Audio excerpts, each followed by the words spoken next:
what are like the main problems that you see with, not like with professional players? What are like the areas where they always kind of lack some kind of like performance? Just in general. Like in general, yeah. I think just the lack of this path of development that it is in traditional sports.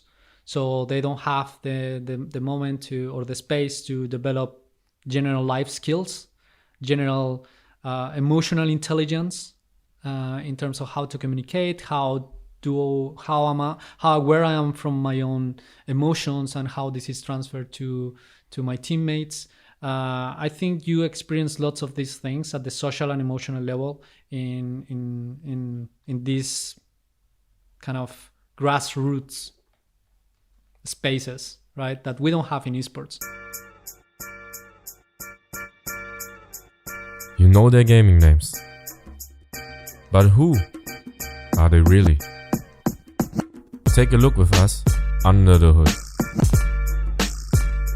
Welcome to the 6th episode of Under the Hood.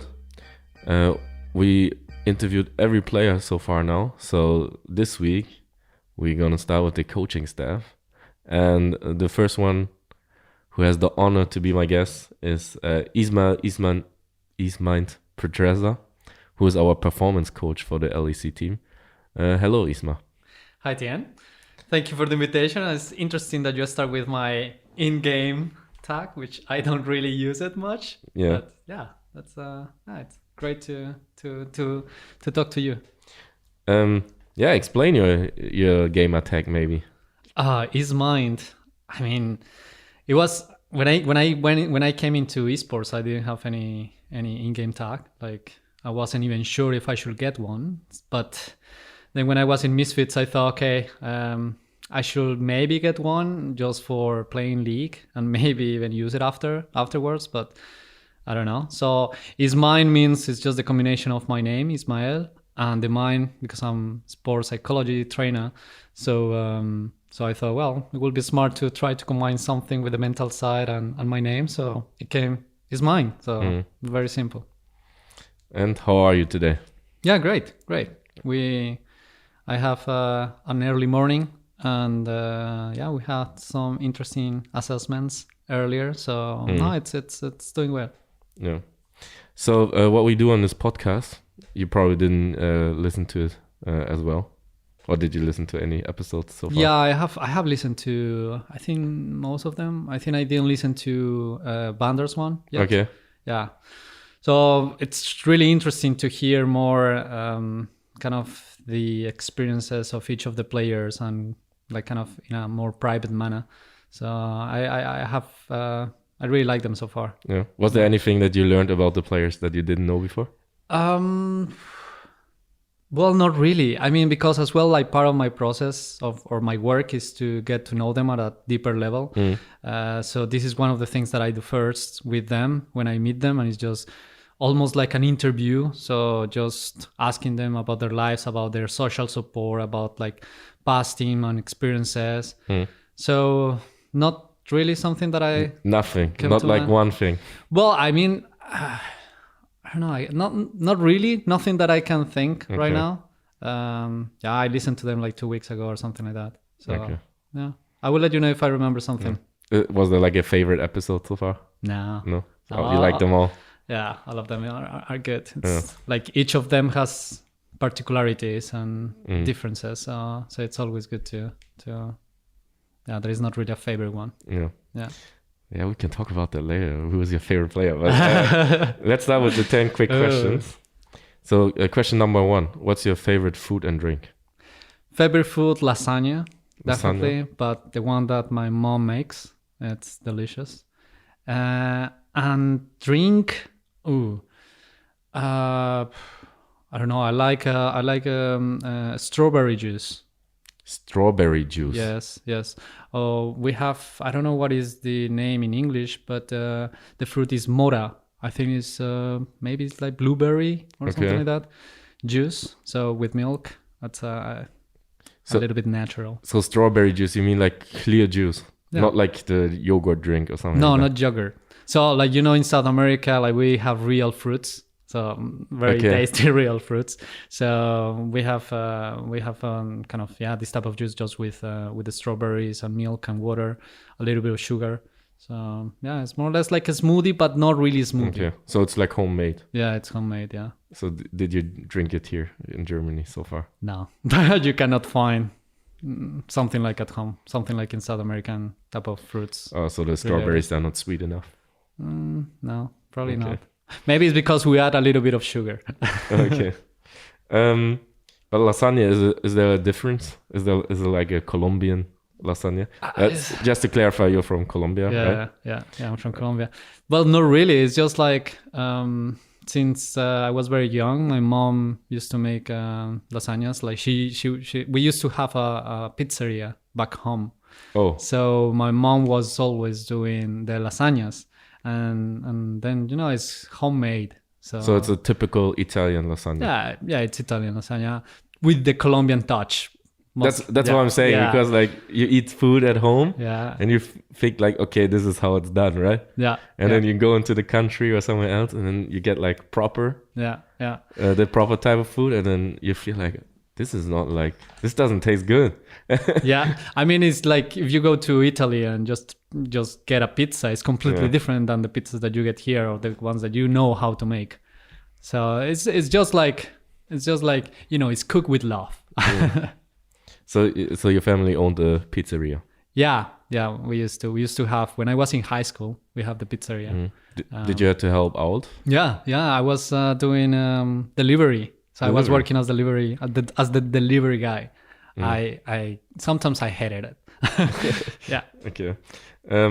So that was your first real job? My first real job, we could say so. I mean, we have a supermarket as well, like a mini market type of thing. So my parents are just, business people in that sense. So you have like a whole empire?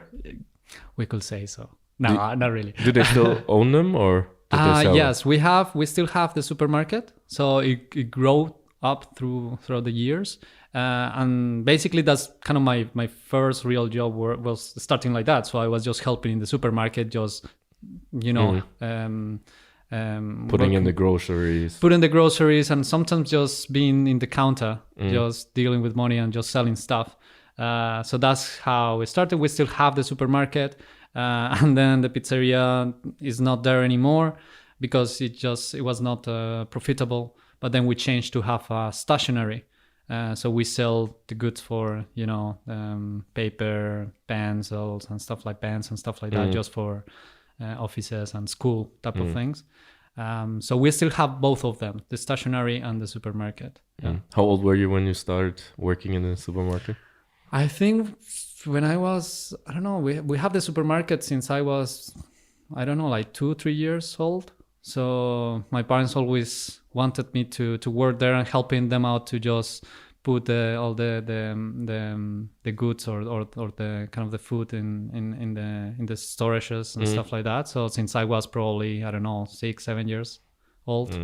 So, and then when I was able to deal with money, so they wanted me to be in the counter and then as well doing delivery service. And then at that time, like I would say from 9 years old until like 15, I was the delivery guy as well, a lot. Yeah, but I'm just talking about it because it's unthinkable, right, in Europe. Yeah. To have your like 9-year-old child deliver pizza, stuff like that. So. Yeah, definitely. I mean, like in South American countries, you can find these things, and even more younger people working, like kids working from a very early age. I remember my mom, I think she started working when she was like 5 years old or something like that in a bakery. So, yeah. Yeah, I mean, same thing in Asia, right? Yeah, kids have to work, especially if they're like family-owned businesses. I mean, most of the kids actually want to work, right? Because they're like, oh, it's our thing. I want to help out. Yeah, definitely. It's the family business. Yeah. All right, let's move on to the next question. Question number 2: who's your favorite League of Legends champion? My favorite one is Tristana. Well, I have two. So Tristana and Rice. But you can only have one. Yeah. So at this moment, I will say Rice. So you're spamming Rice right now. Yeah. When I have time. So a few weeks ago, I was spamming it. Yeah. But recently, I don't have much time. But yeah, I learn a lot from our players. So yeah. Oh, so they give you tips and tricks. Of course. Yeah. Who's giving the best tips and tricks? I will say Larsen. Yeah. Yeah. So because he I was playing once and I was very proud of a play that I made, and then I told, hey Larsen, look at this, and he was very surprised about what I did. He's like, oh, I play it more or less like that, like. So that kind of motivated me even more, and kind of sometimes like watch him like doing what builds to do and what to do, and so I would say he is helping me with that. Yeah, I mean that could be the answer for question number 3. Question number 3 would be, what do you love the most about working in esports? What do I love the most? Yes. I think it will be about growth. It will be about see development of the players. So you start working with one player in a specific aspects, specifically from sports psychology perspective. And then you can see how they start, how they begin, and then you are able to see the growth, or like whatever you are working with them. So I will say that's what I love the most. And especially, I mean, like right now where Hansama is with us. So it's very interesting because he was my first player when I started in esports. So seeing him grow that much, and I mean that's one of the things with the podcast with Hansama, and it was just reflecting how much he has grown from the time I met him in 2017, and so I think that's what I love the most. Yeah, he told me after the podcast that he really liked doing it because it made him remind himself of like stuff that happened in the past. Yeah, definitely. He like kind of forgot. Yeah. So you get to reflect. Yeah. Question number 4 would be the opposite. What do you hate the most about working in esports? Many things. We have time. It's not an easy job, that's for sure. Especially when you are ambitious and when you want to do things right. So for me, my philosophy in life is just to do the best at everything what I do. So I try my best. And sometimes in esports, because it is a kind of a field that is still in development, so there are things that cannot be done in the right way or in a specific way, so it takes a little bit of time, and I think further in the podcast we will be talking about some of those processes that I've been trying to implement a long time ago, but it takes time to really properly implement them.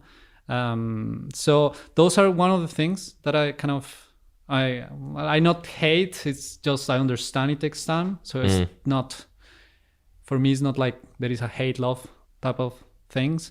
But for sure, there are things that I believe can be improved, and I'm very ambitious to, okay, let's do it. And it's frustrating when sometimes some things don't work out. Yeah. I mean, your other options besides esports would be real sports, right? To work there. Don't you think that, I mean, this is your first proper job, right, in esports? Or did you work with like other teams before?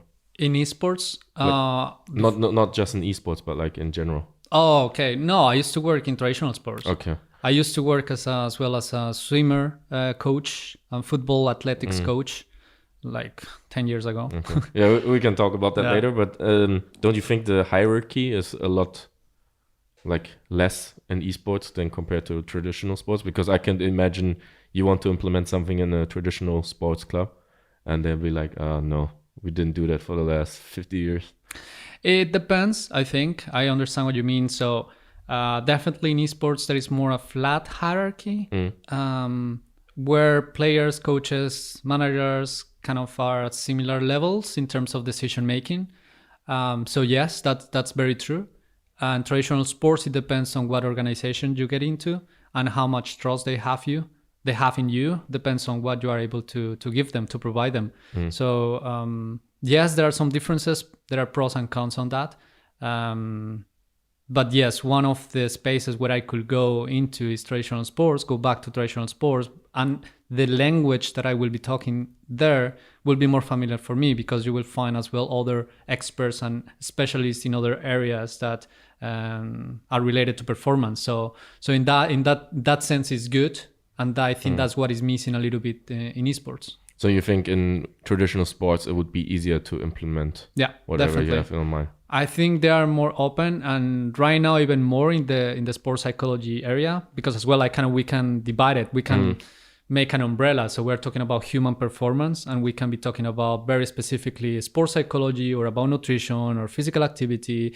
So different areas. So of course, sport athletes have and organizations have a little bit more. They are a little bit more open to try other areas, and more the organization. It's not even the athletes. It's more the organizations will give you a little bit more kind of power. They will be more open to try different things, which in some organization in esports is still just trying to develop that understanding, and it's just the lack of knowledge about performance in general. So it's not that it's bad. It's just that it is just developing right now in esports. Yeah, it's just my perception I grew up in Germany. I feel like the traditional clubs, there's only football in Germany. Yeah. If you're realistic, Yeah, yeah. And I feel like they are really traditional, right? They don't. I remember 7-8 years ago, the national team. Yeah. They hired a sports psychologist. Yeah. And everyone's like, why do they need a sports psychologist? Are they depressed? Stuff like that, that came up. So I always felt like that esports could be more open to these kind of things, compared to maybe just for Germany focus, because I know the Americans are really open to a lot of stuff. Yeah, because they're trying to find an edge over everything. Yeah. But I feel like in Germany, I think it would be more difficult to implement. I think it depends right now. Right now, I think that has changed maybe since the last 4 years or something like that. Because yes, if you have a traditional coach, a very old school coach, sometimes you kind of run into these situations that they don't want to change absolutely nothing. But I think that has changed now a lot. If you see many of the kind of football, soccer teams in the Bundesliga in Germany here, so they have sports psychologists. Leipzig, I think they have 2 sports psychologists. They're colleagues of mine, one as well in Jena, the Bundesliga as well team. And as well, just look at Jurgen Klopp. Wait, Jena is not in the Bundesliga. Second division, maybe? I think so. Yeah. But not Bundesliga. Okay. Yeah, Jurgen Klopp. Second division. Yeah. I just like talking from people that I know. But I know some like Bayern Munich, I think as well. They had someone. But of course, in terms of sports psychology, we are as well a field that is a little bit behind other expertises, like, I don't know, physiotherapists or physical trainers. Because of course, like for traditional sports, being faster, stronger, jump higher, it's more important apparently, or kind of visually for them, than working on the mental side. But nowadays with all these issues of mental health and then the importance of just having the right mindset, it's growing a lot. So coaches and organizations are paying more attention to this.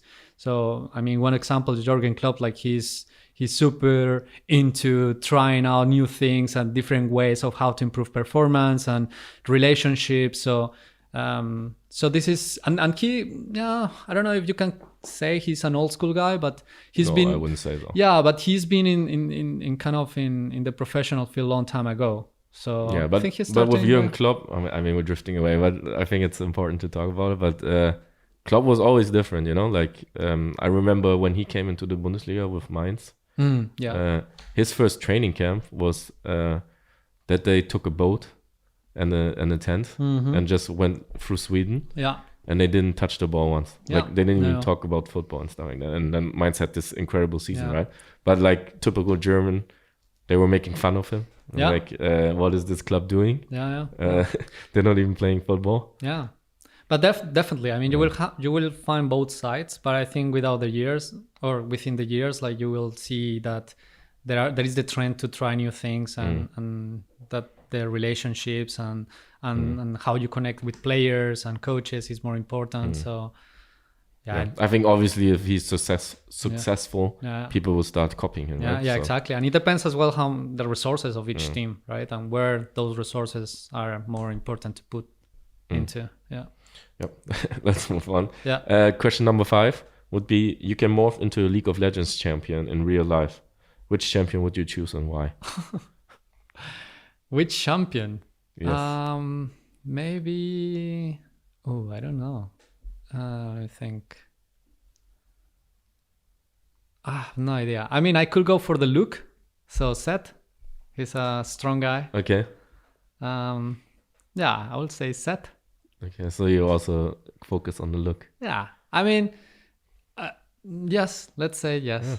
Yeah. I think fine. Finn also said Seth. Yeah. Okay. That was before. Yeah. True. That was before he played him. I think his answer would be different nowadays. Yeah, definitely. But I think Vander was the only one who went with ability. He's Okay. like, what can I do? What others cannot do? Yeah. He was like TF, Twisted Fate. Oh, Because he okay. can teleport. Yeah, everywhere. true. Yeah.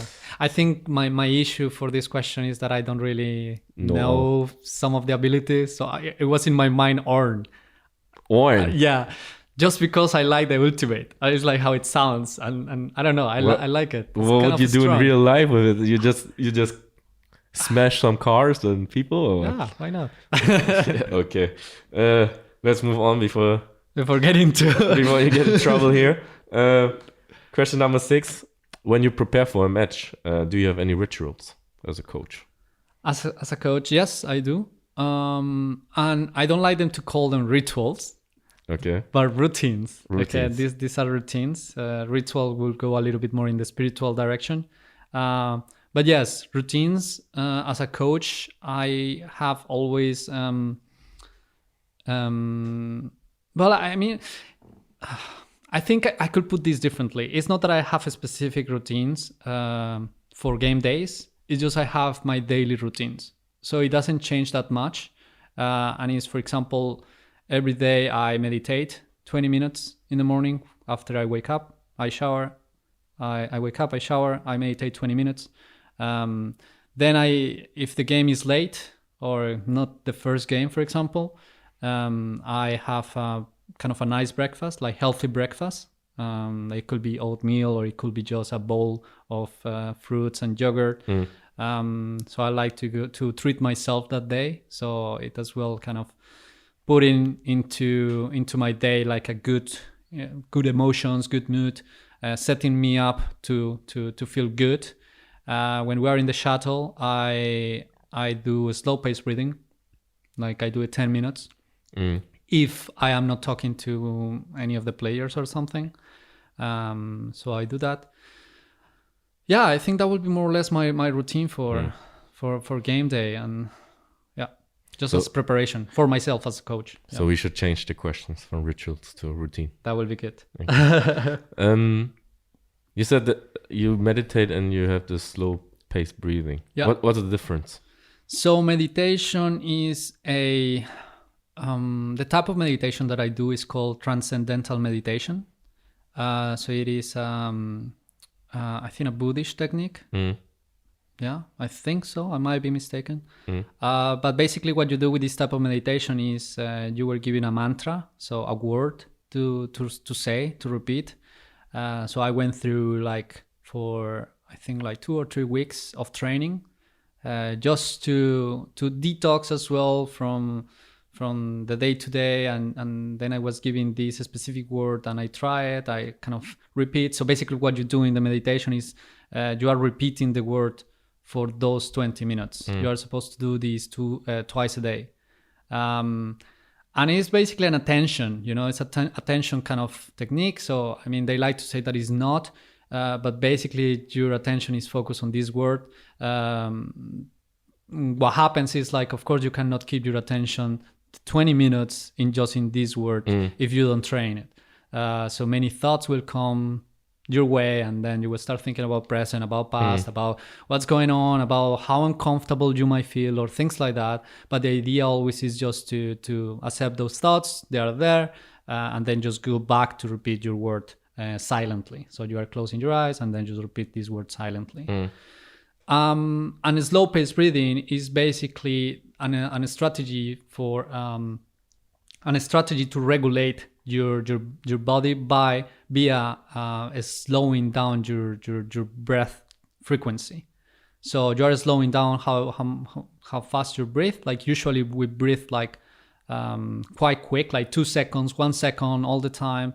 But then here, kind of, you are voluntarily slowing down how much kind of air you breath. Basically, we can go more in detail into this, so I can later, explain it after. Yeah. So the words you say during your meditation, are they like Buddhism inspired, or it's just some random words? No, they have. I think they have a meaning. I haven't been into. Also, it's in another language. Yeah, I mean, it's just like, I think the word itself, I think, doesn't have any specific meaning, but it's a word or combination of letters that sound kind of in a specific way in your brain. So kind of trying to find a frequency. So for example, I think like from movies and just from knowledge of meditation, we have like the or things like that. So it's just a sound. It's just a sound. I am not really sure if it has a meaning in any language, but it is a sound that you repeat. It's kind of a kind of word, kind of, yeah. I mean, it's interesting because I grew up with this, right? Yeah. We had all this meditation, Buddhism words.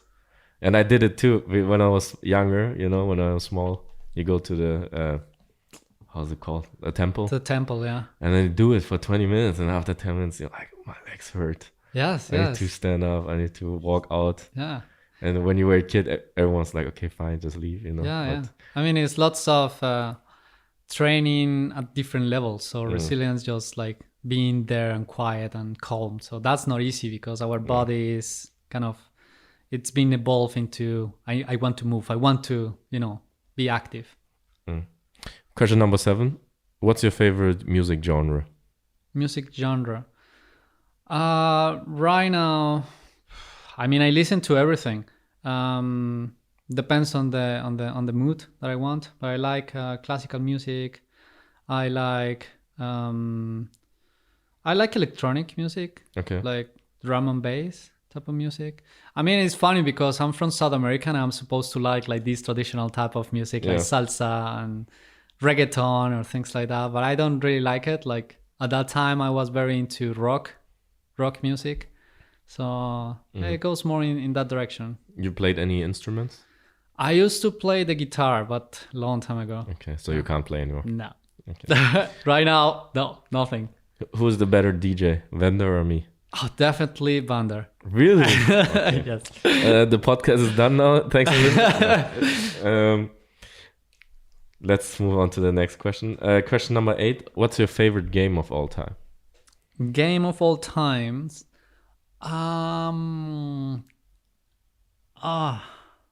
Did you play any games when you were young? Yes, definitely. I used to have an Xbox. Okay. Depends. PC game or Xbox or a it doesn't console. I think Tekken 3. Tekken 3. Yeah. What was your character?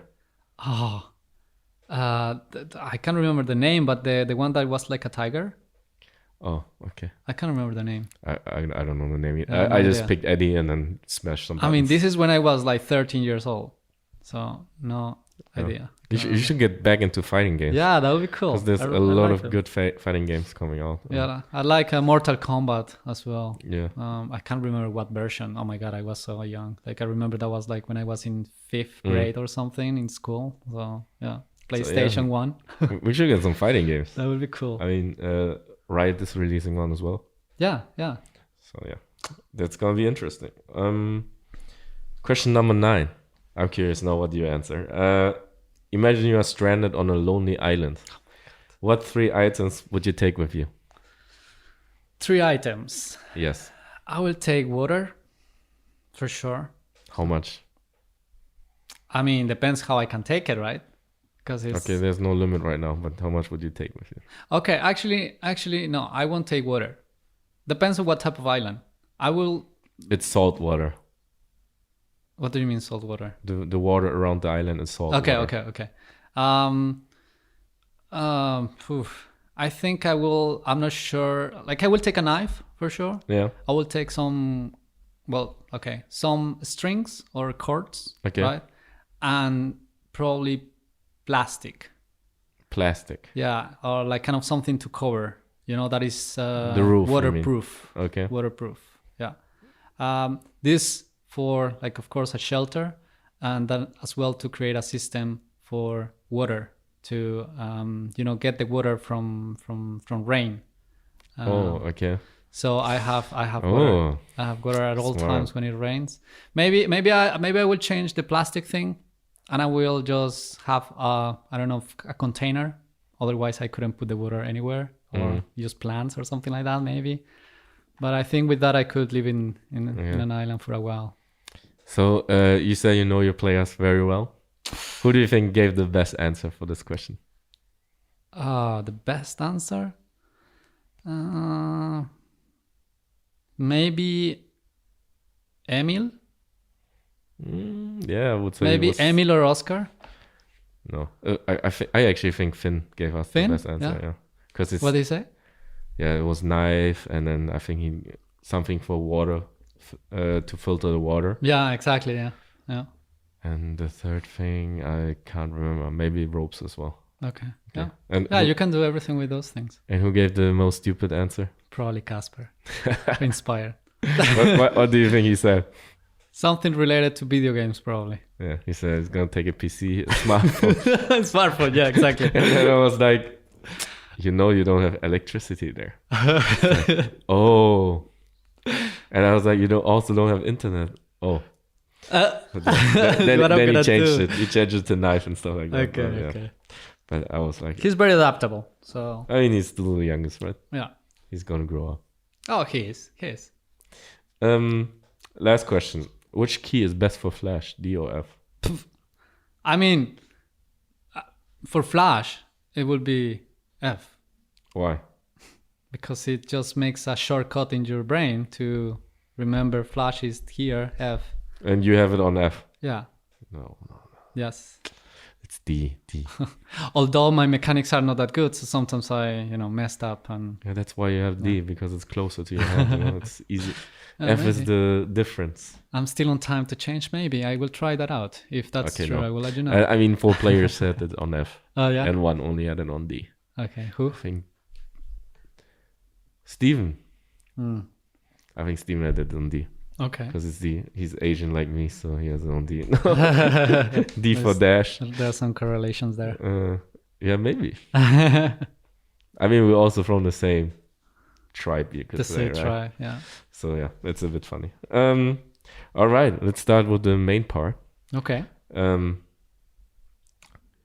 Usually what we do is talk about the careers of the players. Your career is kind of short, so I think I will not talk too much about it. But I think it would be interesting for people who are interested into entering esports, how you got into esports. Yeah. I mean, your gaming background is not the strongest, I think. No. I mean, you played some video fighting games, apparently. I play Age of Empires. Okay. Age of Empires. Proud of it. You know Abadaga, the player? Yeah. Where he got this name from? Oh, really? From there? Yeah. What is Abadaga in It was, Age of Empires? I can't remember. I think it was the priest. Okay. He was always saying Abadaga or something like that. Okay. Oh, yeah, I think so. Well, it depends on the language where you were playing it. Maybe it was only in German. Yeah. Probably Since it's in German. Spanish is maybe something different. But yeah, just talk about how your background as a psychologist. Yeah. That I guess is one of the reasons how you got into esports, but also then how you actually got into contact with esports and how you got in. Yeah. But yeah, let's start with your maybe educational background. Yeah, definitely. I mean, I am not a psychologist. There are big differences. Okay. But I think it's important to mention it because, if you're a psychologist, you could go in different directions. My background from my first degree is in sports science. So I was a semi-professional player, and I was very interested into player of football or soccer, and I was very interested in how I could become better. At some point, I had to choose to a degree, right? And at the same time, I was continuing playing, and then I decided, well, sports sciences make sense because I can get something out of it and maybe implement it from my own football career. So that was my first degree. then I decided to just go to like kind of I couldn't continue playing or semi-professionally. I think to make the jump to the professional football in Colombia at that time, like was like I don't know 15 years ago or something like that. It was a little bit hard. Like you need to have lots of connections and being in a good circle, right? It was not enough to be good. It was more like what type of contacts you had. So it was hard. And then I was in my last 2 years at the university for my bachelor's, and then I had to decide what specialization to make in sports. And then I had, of course, football, and I was very known for football at the university. So people thought, okay, he's going to specialize in football, which makes sense. But then I was always wanted to do something that will be useful for my future. And then because at that point I had to decide whether continue playing at the highest level or not, or focusing on my career, because then I had to find kind of practice or internships, placements. So I decided to go into specializing into swimming. Okay. Because I decided to just give up on my kind of my professional career in football and just focusing only in my degree. And then swimming, like studying swimming, it gives me the possibility to understand how to planify or kind of get into the planification of training. So, and then understanding the physiological workload of the body. So it's a little bit more scientific type of approach. So that's why I decided to get into swimming. So then I ended up working in swimming as well, and continue coaching, like kind of I start coaching football and athletics. But then I was always very interested into the mind side or the mental side of sports or performance in general.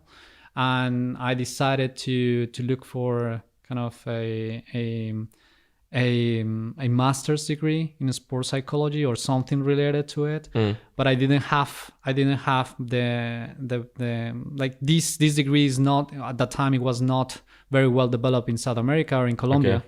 So you studied in Colombia?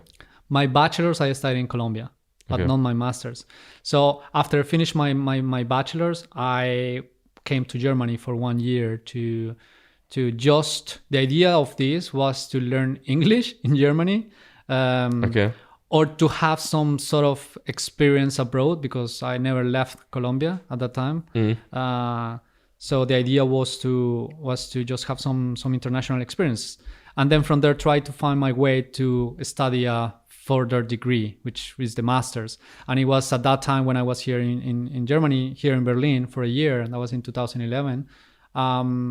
I found that there was some possibilities to get scholarships and to study a double degree in sports psychology in 4 universities. So in Sweden, in Finland, in Greece, and in Germany, here in Leipzig. So I applied, but the process was very long. It was like kind of a 2 years process, because my English was not really good. And of course, I was going to study in English. So I had to find a way how to learn English, literally learn English, because in Colombia, our language courses are not the best ones at school. So I didn't really have this development on my language skills. Okay, so your English was, but you talked a bit of English before you came here. Yes, a little bit, but it was very useless. And because as well, like my focus then, when I was here in Germany, I wanted to learn German as well. That was the only way how I could communicate. That would be my next question, because based on my experience, a lot of the stuff in university is still in German, right? Yeah. And not just English literature. I don't know. It depends on the field, right? Yeah. Because in business, it's a lot US focused, so a lot of it is in English. I don't know how is it with sports science or sports psychology. Sports science, there is a lot on English. In English. So the US is also like leading. So that makes it easier for you, right? Yeah. But why did you choose Germany?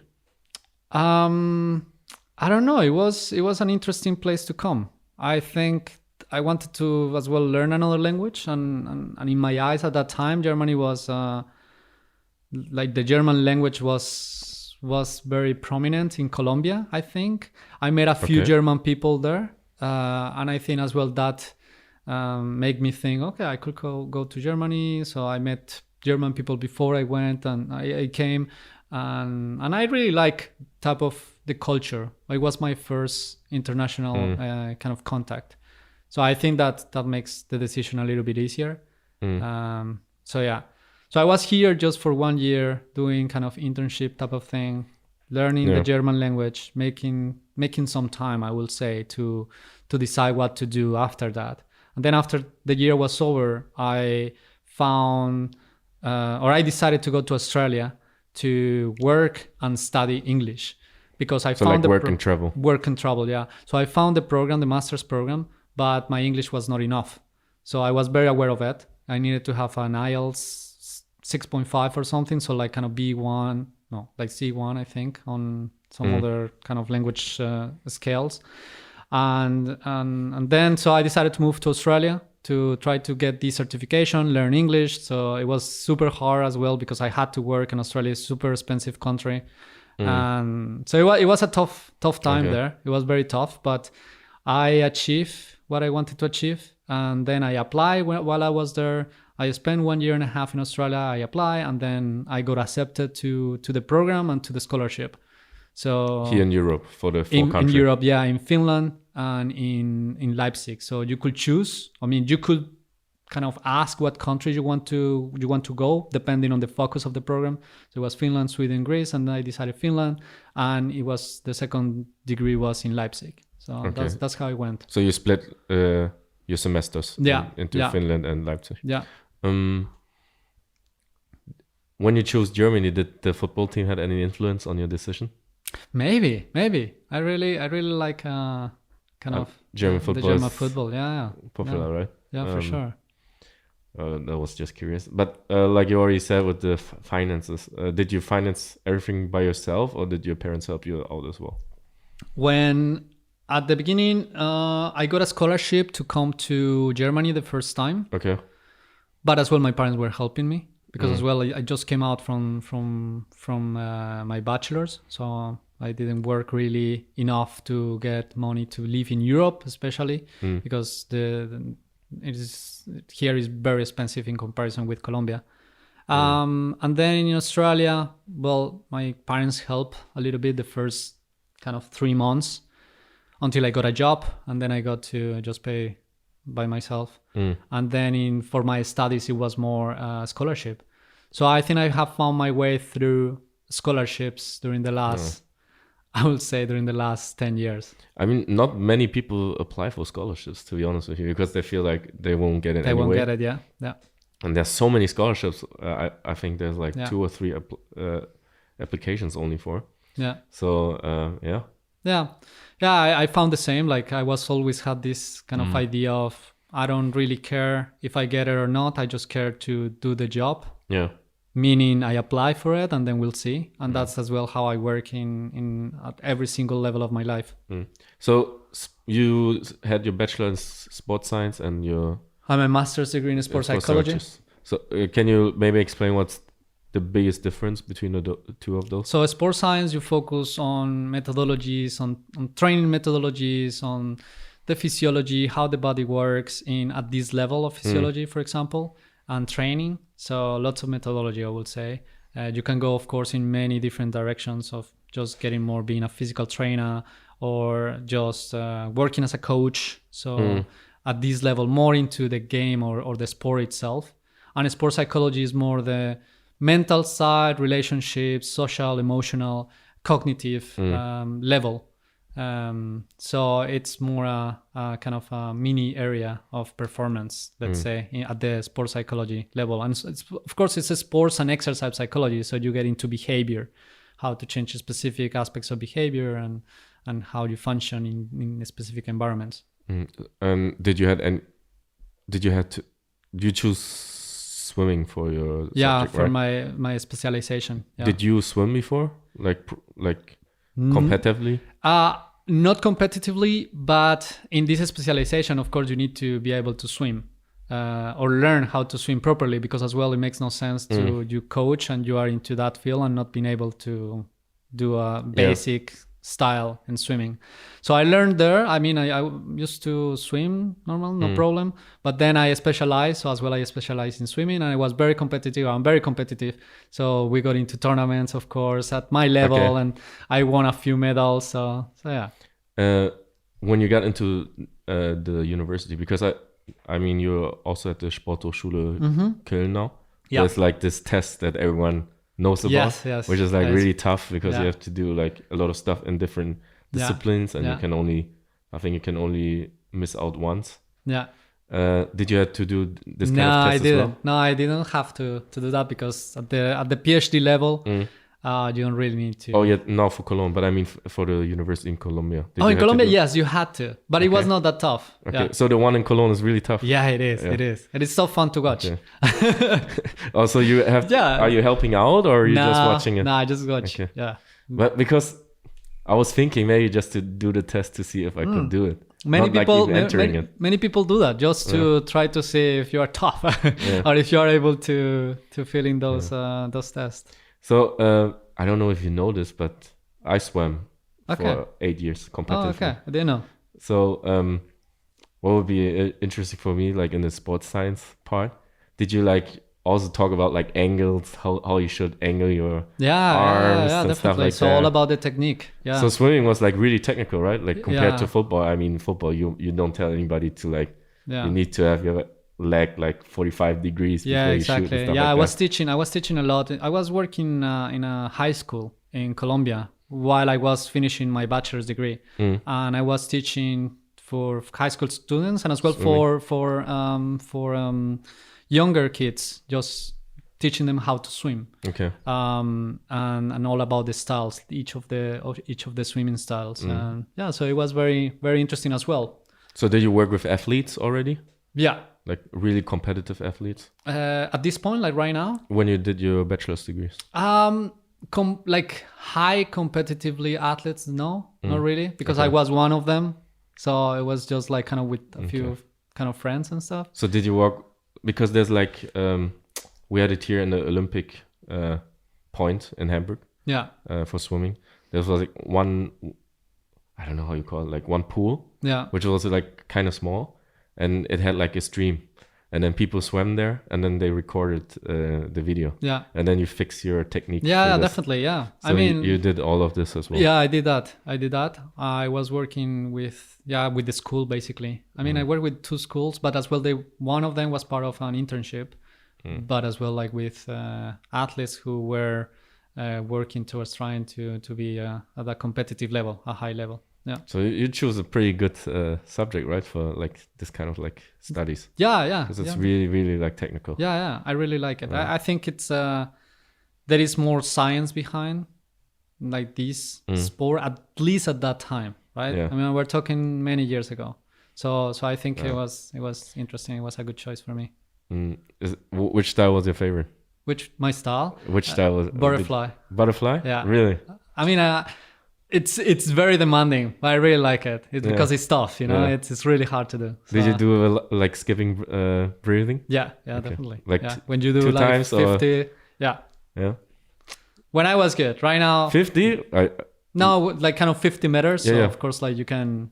I think I didn't breathe at all. I mean, I had to breathe at 50 meters for sure. I think I breathed like 1 or 2 because I also swim competitively and. Butterfly. I mean, I was not that competitive in swimming, but I was okay-ish. Yeah, interesting. I didn't know that. But yeah, let's go back. So you moved to Finland, right? Yeah. Which is kind of crucial on how you got into esports. Yes. I know the story, but can you maybe tell? Yeah. So I started studying in Finland for my master's degree, and I think so it's 2 years program. Usually masters. So I was finishing I was beginning my first year. So that was like in 2000, early 2000 or late 2007, 16, I think. Yeah, 16. And I got to know Weldon Green. So he's coach of CLG right now in North America. And I got to know him there because he studied the same program. So he studied this same master's degree in Jyväskylä at the University of Jyväskylä, so central Finland. And then he was talking about esports. He was already working, I think, with G2. I think at the time he was with TSM. American teams. Yeah, I think because he's American, right? Yeah, he's from the States. I think Michigan. I'm not sure, maybe. And he was working, I think, with TSM and with some other teams, I think. Yeah. Yeah, TSM, CLG, I think. Yeah. So he was kind of teaching there. He was living there, and he was teaching, and he was just kind of telling us, yeah, this is esports, and this is what I do, and it's very interesting, it's good. And I was like, oh, interesting.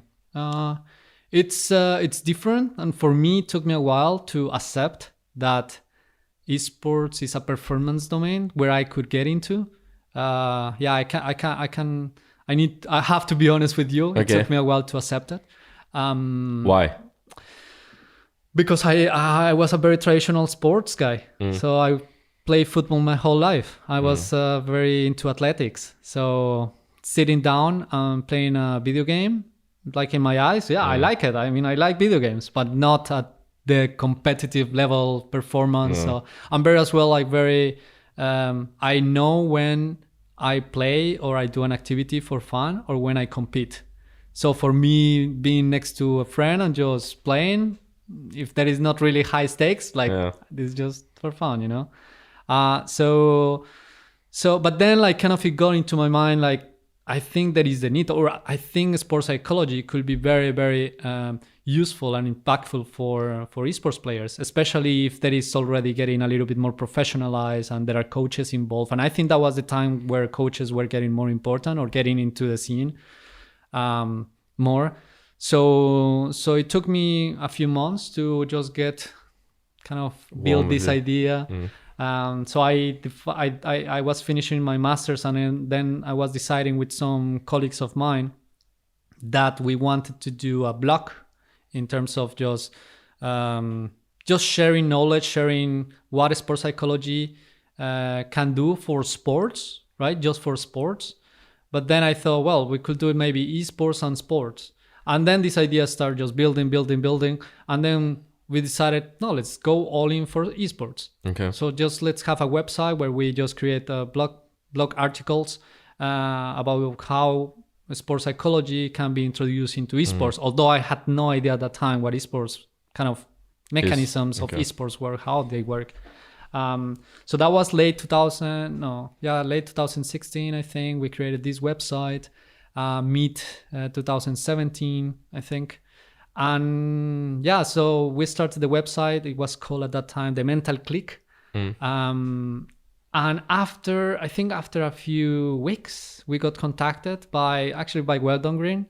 Like, oh, this is so cool, guys, like what you're doing. Because of course at that time there were not too many people from sports psychology working into esports. So it was Weldon. It was I think Robert Jip. Like now he's in Misfits. He was working in North America, I think, as well. So with this website, I think it just brought kind of good attention. And then we got contacted by Ben Spoon from Misfits, I think through Weldon. Yeah. So he got us into contact. And that's how everything started. So they were very interested into getting a sports psych, getting this type of services. And then that's how I started, basically. So I started working with Misfits in 2017. What kind of domain did you want to enter before you heard about esports? Was there like a specific sport you wanted to get into? No, it's interesting because you can get into any type of sport. I mean, my issue at that moment was that sports psychology was very behind in comparison to other disciplines of performance. So I always thought that coaches and organizations, they didn't want to invest too much into sports psychologists. So I didn't really have any interest in any specific domain. But I think that was as well what prompted me to decide to go into esports, because that's what I mean. Yeah, we thought like, you don't need to be athletic to get into esports, to be a professional esports player, but your mindset needs to be in a specific manner, and there is way more in the psychology that can benefit for esports performance. So that's what I thought. Okay, so we're maybe more important in esports, so maybe we could try. So when you created the website or the blog, was your goal to get into esports? Yeah, I will say so. We didn't think that it will go that fast, because it was literally, I think, like 20 days that we got contacted by Misfits, and then we got contacted by Fnatic. So I didn't think that this will go that way, but I mean, yeah. So it was a group of people who did the blog. Yeah, so we were 4. Okay, and then you got contacted. How did you decide that you go to Misfits? And did someone went to Fnatic? Yeah. Okay. So how we decided this was through who were the people available. So I was finishing my studies there in Finland. So I think they were done by then. But I was still available in Europe, and I was very flexible, so I'm very adaptable. So I decided, well, I could go there and just work, because they wanted someone in person, someone full time. And then for Fnatic, because I was already kind of signing with Misfits, so we decided someone else was able. Fnatic wanted to have someone like every 2 weeks or something like that, like part time. And then one of our colleagues from Ireland decided that she could do it. Did any of those other 3 stay in esports? They are on and off. Okay. So I think, so we're still working together. We have renamed the website to The Mental Craft. Okay. So I still the website type, and I still like trying to help individual esports players and so on, and trying to find some teams for them to work with. So Kate is working right now as well with a team. I think in the UK, she's doing a PhD, so she's kind of on and off. And then as well, the other guy, Milan, he's from Serbia. He's working with, I think, I can't remember the name of the team in Serbia. So one team in Serbia, okay. They were the champions last year, I think. And then the other guy, Camilo, another guy from Colombia. So I think he's in Sweden as well, working with kind of organizations as a consultancy type of services. Yeah. So you got into Misfits. What was your first impression when you arrived? There is lots of things to do and so much to improve. That was my first line of thoughts. It was very interesting, of course, because I didn't know what to expect, what that's going to be.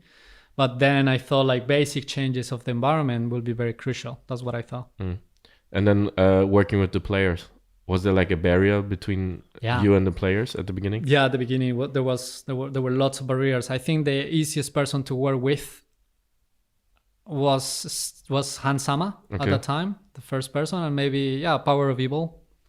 They were very open and they were very easygoing in that sense. And as well, like I wasn't very confident with my English language. Okay. And I was working with 2 UK people. Right? I was working with Alfari and with Maxler. So I was very self-conscious about what type of words I use. And so there were some barriers. And besides, the language of esports was completely different. So I didn't understand most of half of the conversation that they were having during games or just in Dina, or sometimes when we were talking and having one-on-ones, like they use a specific ways of, just normal communication in terms of champions or tactics or something like that. So of course there was a barrier in this sense. And then for me to introduce performance words, performance domains outside of the game aspects will kind of be an obstacle for them to understand, but how is this going to help me to improve my in-game performance? So this type of obstacles, this type of barriers were there. So the language thing is kind of funny because like even without the game knowledge, they have like their own way of talking. I don't know, like CBA, nobody in real life says CBA, can't be ours. But it's so funny because now I understand so much in how they talk in this kind of gaming or esports lingo. And one of the things that happened last week is that Casper Inspire broke a glass like he dropped a glass or something like that, and Okay. I was like, what happened? And, oh no, I just misplay. Like, and they're like, what? Okay, I'm just hinting. So it's very funny because they use the kind of gaming lingo for real world situation. And like, yeah, I understand now. So that's actually funny. Yeah. I mean, that was the first thing I realized when I joined the team for two weeks. Yeah. I was like, what kind of language are they talking? Yes. Yeah, and I played the game, but they were like ICBA, INT. I was like, okay. But yeah, that's kind of interesting. Let's focus maybe on Hans Sommer. Yeah. Since he's with us now here as well. And you also talk about his growth. How was he like when you started working with him? You can tell that he was very ambitious, and you can tell that he is very competitive. Very, very competitive, but immature in many, many areas. I met him when he was 17 years old, I think. Only 17. So. Only 17, yeah. Good meme. And but I was very surprised. Even though he was young, he was very into different domains and spheres of performance. So he was saying like, yeah, I really want to do exercise, eat well. I know that sleep is very important, and this will impact my in-game and how I feel and how I communicate and stuff like that. So he understood the idea of performance from a very early age, or at least he was expressing it, right? He was telling it, because I'm not saying that maybe other players at that age don't see these things, but he was talking to me in this direction, which I've experienced many other players kind of say like, I mean, sleep. Why do I need to sleep? I just need to grind. So this type of idea. So that's why I have seen lots of improvement as well. Like his ideas are just a little bit more together right now. So I saw a player that he has lots of potential just from his way of thinking. I mean, one of the growth things that I think you talk about was his breathing, right? Because when you met him first, he was breathing. I don't know. Maybe you explain. Yeah, I mean, it was interesting because when he used to run at that time, when we were going to the gym and we were running together to the gym. So I noticed that he was breathing all the time through his mouth. So I don't know if it's because he has played tennis and kind of maybe he could use a different way of breathing while playing tennis. But he used to breathe a lot through his mouth. So his throat was very dry and he used to get tired very, very easily and fast. So then I realized, but I mean, dude, you are breathing in the wrong way. You are not really optimizing how you should breathe. So then I explained to him how to breathe properly while doing exercise. And then he changed this habit, and I think it was quite impactful for him.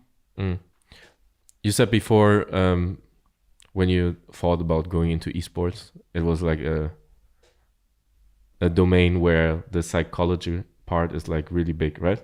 Yeah. And you don't have to be athletic to compete. That was an idea at that time. Yes. But did that idea change while you were with the teams? It developed. It didn't change. It developed in the sense like it's not. I still think they don't need to be muscular. Yeah. They don't need to be athletic, but exercise or aspects of like kind of the athletic domain could be beneficial for them. So they should be doing exercise, they should be eating well, so they should be taken or considered as professional athletes in that sense. So it's just kind of developed. And then I am starting to understand even better at the scientific level how these other domains that are used in traditional sports can be used for esports players. But it's as well a way how you communicate with the players and how you sell ideas that they are not very familiar with. So that's why I say, you don't need to be fast or strong to perform at your best, but you could do some of these strategies to make you improve in your mood or in your cognitive performance or cognitive abilities. So it's just being developed. Was there a moment where you felt like, okay, this is a sport? Because, for example, for me, since I also come from like traditional sports, right? I did swimming, football, American football.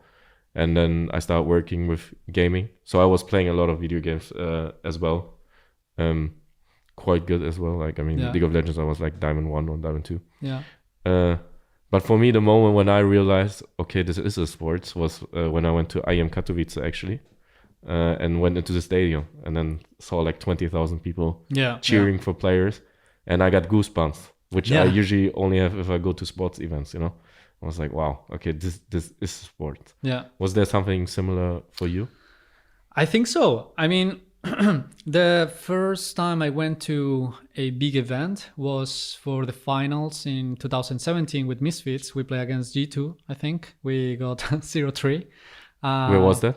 Sorry? Where was that? That was in Paris. Okay. That was in Paris. It was, I remember very well, it was against G2, and Hans Sama's birthday was that day. Yeah, and they sang happy birthday. Yes. So that was like, wow, this is impressive. This is really good. This is like, I mean, definitely this is kind of a type of sport. So that was also for you the first moment. Yeah, definitely. I mean, I accepted it before because I needed to accept it before I start working. But that was like more like reinforcing idea of, I mean, this is big. I still, if we go into definition of sports or not, because as well, that's part of my research part of kind of my identity as a researcher. So it's still like, well, there are some things that need to be considered. And that's why I like to say, well, this is a performance domain. So how would you define sports in one sentence? What is sport? Sports is the competitive domain of, I mean, it could be gross or fine motor movement, and it is led by a specific ruling. There are some ranking system, so it's just a competitive domain, right? There is of course organizations behind them. So that's how I will define sports in general. So I'm including of course everything. I'm including like motor and gross and fine motor movement, because in some of the definitions they don't really define this. They don't. They just say it's just movement, and there should be a exhaustion or there should be some energy intake. So they are excluding some of the sports that they are already saying that as a sport. Yeah, I mean, generally what is accepted is that chess is a sport, right? Yeah. Nobody would say chess is not a sport. Yeah. Or even I think like something like Formula 1. I mean, there's a lot of stress on your body. Yeah. But you don't have to be athletic, right? I mean, you kind of have to be athletic to withstand the gravity, but it's more like a mental sport, right? Yeah. Formula 1. Because shooting, like shooting, archery, I think it is called. So there are some sports that they don't really have that much gross motor movement. Gross motor movement is just swinging your head, your arm, swinging your legs or something like that. But definitely those are sports. I mean, at another level, right? Yeah. And I mean, with League of Legends, you have to press the right buttons at the right time. Yeah. How fast can you react? That's fine motor movements. Yeah. So the Paris thing was in your first split with Misfits, right? Yeah. Or was it the second already? The what, sorry? Was it your first split with My Misfits? first split was 2017. And then they went into Worlds that split as well, right? We went to and Worlds. You didn't go? I went to the Korean boot camp. Okay. But I didn't go to China. Okay.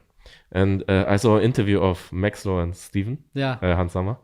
And they talk about staff, and he pretty much just shouted out you. Yeah. Where he was like, wherever our performance coach Ismael is, God bless him. Like God bless. Yeah. Wherever he is. Yeah, something like that. So since I know him a bit from the time from Rocket, because I wasn't here around the whole time, but I met him twice there.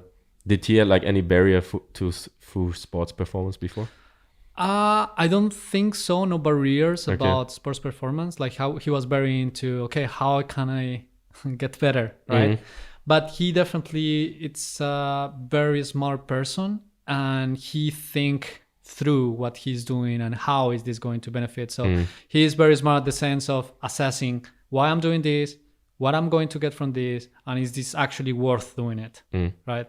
So, of course, with many of the sports psychology kind of interventions or tools, you don't really get any immediate feedback. Feedback meaning like, I'm improving right now. So it takes a little bit of time. So that's, I think, the hard part of some of the sports psychology interventions, that is really hard to show them right away you are improving. Yeah, they have like recency bias. If they lose a game, they're like, okay, yeah, this doesn't work. Yeah, exactly. Not even like this doesn't work, but it influenced me to lose, you know? Yeah. Because they're looking for a scapegoat. Yeah, exactly. Okay. But how did it make you feel when you saw the video or the interview? Oh, the interview. I mean, it was nice. It was definitely nice. I think after Worlds, like many of them were very grateful from some of the work that I did. Not saying that it was because of me we went to Worlds. Absolutely not. I think I am always very aware that each of the coaches, each of the players have a high percentage on whatever achievement we have, and as well negative achievements or kind of losing or something. So it was nice. It was really nice that people recognize your job. I mean, we liked as well to be recognized and praised at some level. But was it like some eye-opening feedback that you got from that you didn't thought he would give you? Yeah, definitely. Sometimes you don't know what players think of what you're doing. And at my level or at my kind of profession, sometimes you don't know if you're doing the right things, right? So it's important to have feedback. Sometimes we put feedback, like kind of ask players in a very structured manner. Okay, what do you think about what we're doing? Do you think we should change something? And sometimes they don't really reflect on those things. So that's why they don't say much about coach's job. But definitely it's important because it makes you think like, okay, maybe I'm doing something good. Yeah. I mean, it's a huge thing to do it publicly, right? Yeah, definitely. Moving on to the next thing. So, I mean, quite a lot of things changed from then to now. And especially for us, I think we have like one of the biggest coaching staffs in the league right now. Can you maybe walk us through how an esports staff in 2020 looks like, maybe based on our staff? So we have, I mean, we still have the performance side. We have the coaches we were working last year. So Bloomy and Freddie, Simon. So head coach, assistant coach. And then we have, we had Nico. I think his nickname is Blue Knight, right? Blue Knight or smoothie maker? A smoothie master. So he was working remote last year, and then it was decided that he will come this year with us and be more present here. And I think it was a very good move from the organization, because he has more kind of more a personal and better interaction with players in terms of scouting. So I think that's something very, very crucial. And then we have, I think, another staff members, analyst, Vanish. I think he's as well working with the academy team and with our team, another analyst. Myself, I just continue with doing my job. And as well, we brought a sports psych intern, Bernadette. So she's as well helping me a lot with some of the processes that we are doing here. So in terms of assessments, in terms of the routines that we have. So it gives me as well more space to look into communication and just trying to come up with better and different ideas how to implement specific interventions. So I think it's been a very good help from that. And I think like as well the idea of this was to have someone with another eyes, so another perspective, because she's coming as well from traditional sports. So no idea about sports. So it's like kind of remembering myself in 2017 that I remember I have so many ideas. I was like, what's going on here? Like, why is this like this? So I think it was good as well from that perspective. So just receiving lots of feedback from that. That's what I'm going to say, like with Bernadette, do you see yourself in her? Definitely. Now, you know? I will say so. Like, it takes a time for you to get used to an esports environment. I remember I was very eager at the beginning to, let's do this, and this can change. But then I realized with the time that you cannot change things too fast. You need to think first through, and then you need to, realize that it's better to go slow with some processes. So yeah. But I think her adjustments was crazy quick. Like, I think she understands the terminology now from the game. Yeah, I'm really so surprised about that. Like after I think 1 or 2 weeks, she got to understand so much of the terminology and about the game. And for me, it took me like 6 months. And she doesn't even play the game, right? No, she does not. And I mean, she tried just the tutorial at the first level, I think. Yeah. Somebody else here tried it. Koi, who's sitting next to us, who's doing our content. What's the job of a performance coach? Because I mean, performance coach, it sounds like can be everything. It can be everything, right? You can, I don't know. Yeah. Vacuum the room that increases the performance. I don't know. So absolutely, that's modifying the environment. But talk us through your job as a performance coach. I think every team has different perceptions and directions in performance and in performance coaching. So my job is to try to implement the best strategies to optimize players and coaches' performance, just like kind of in one sentence.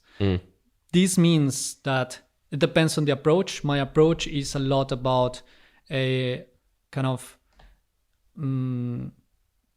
move the environment accordingly to optimize specific behaviors or to optimize communication and relationships with players.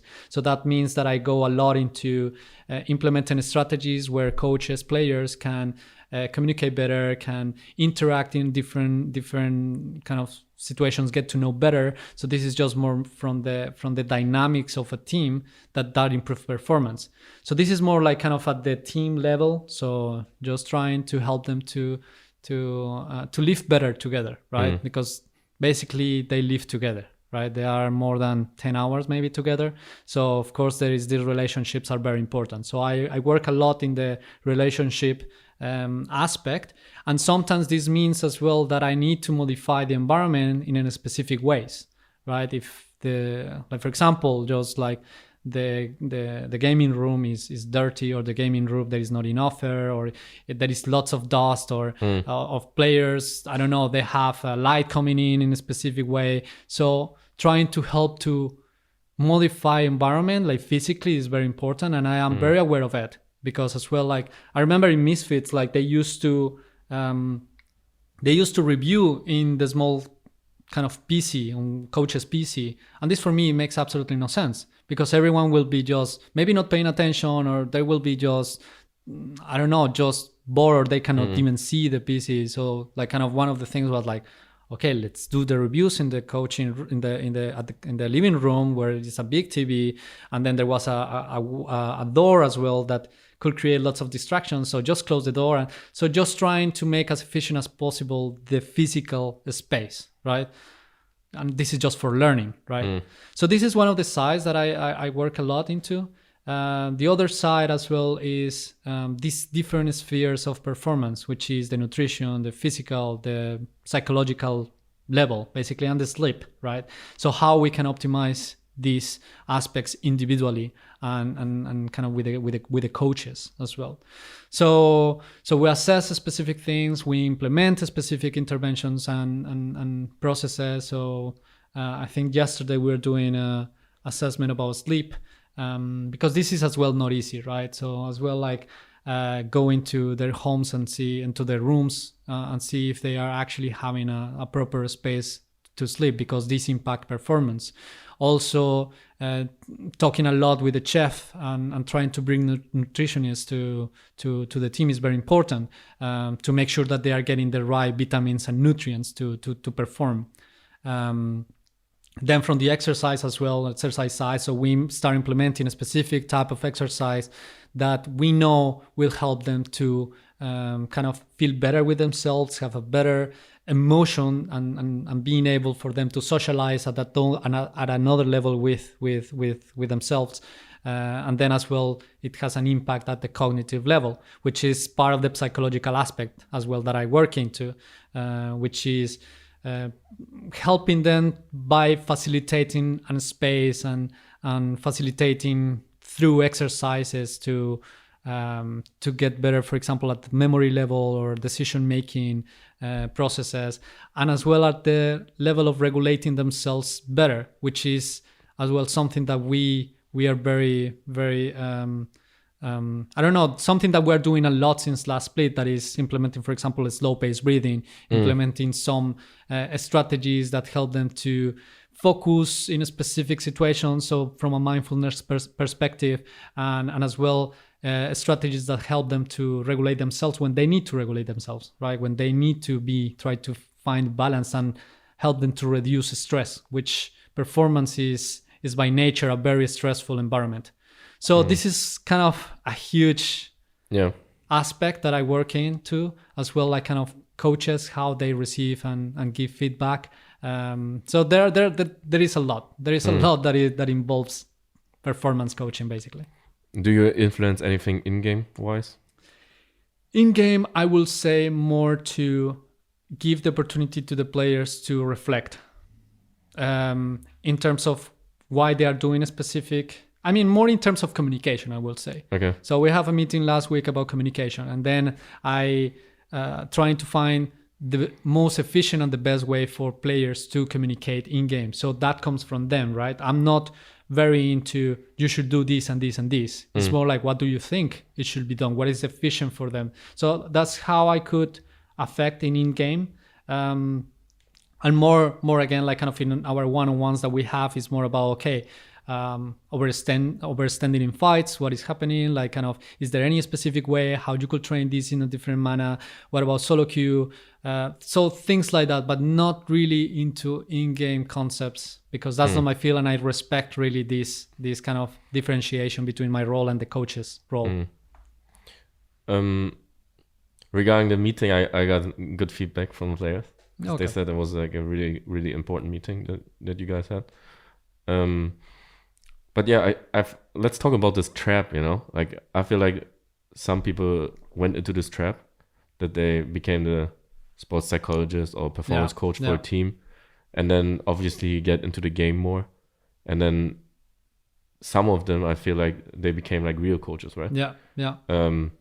Is that a trap? Do you think it's a trap? Because like you already said, it could be a conflict, right, with the head coach. Yeah. I think it is a trap. Yeah, but is there something like where you almost fell into?